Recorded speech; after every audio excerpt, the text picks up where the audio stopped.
ಇಂದೇ ಡೌನ್ಲೋಡ್ ಮಾಡಿ ಮತ್ತು ನಿಮ್ಮ ನೆಚ್ಚಿನ ಶೋಗಳನ್ನು ಆನಂದಿಸಿ.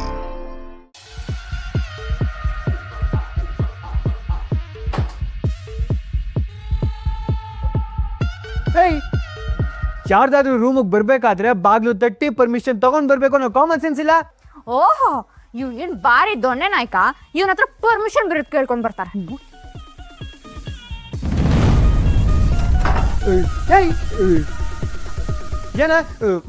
ಏನ ಮಾಡ್ತಿದ್ಯಾ? ಏನು ಏನೇನೇನೇನು ಏನು ಏನೇ ನನ್ನ ಏನೇ ಅಂತೀಯ?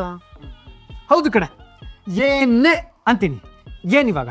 ಕಣೆ ನನ್ನ ಕಣೆ. ಹೌದು, ನಿನ್ನೆ. ನೋಡು, ಹೋಗ್ಲಿ ಪಾಪ ಅಂತ ಮನೆಯವ್ರ ಮುಂದೆ ಸೈಲೆಂಟ್ ಆಗಿದ್ರೆ ಓವರ್ ಆಗಾಡ್ತೀಯಾ? ಹೌದು ಕಣೆ, ನಿನಗೆ ಎಷ್ಟು ಕೊಪ್ಪಿದ್ರೆ ನನ್ನ ರೂಮ್ಗೆ ಹೇಳ್ದೆ ಕೇಳ್ದೆ ನುಗ್ತೀಯಾ? ನೋಡು, ಕೊಬ್ಬು ಗಿಬ್ಬು ಅಂದ್ರೆ ಸರಿ ಇರಲ್ಲ ಹೇಳ್ತಾ ಇದೀನಿ. ನನ್ ರಂಗೋಲಿನ ಹಾಳು ಮಾಡಿ ಬರ್ತೀಯ. ಅದು ನಾನು ಅಷ್ಟು ಇಷ್ಟಪಟ್ಟು ಬಿಡ್ಸಿರೋ ರಂಗೋಲಿನ. ಹೌದು, ಏನಿವಾಗ? ಏನ್ ಮಾಡ್ಕೋತೀಯಾ? ಹೌದಾ?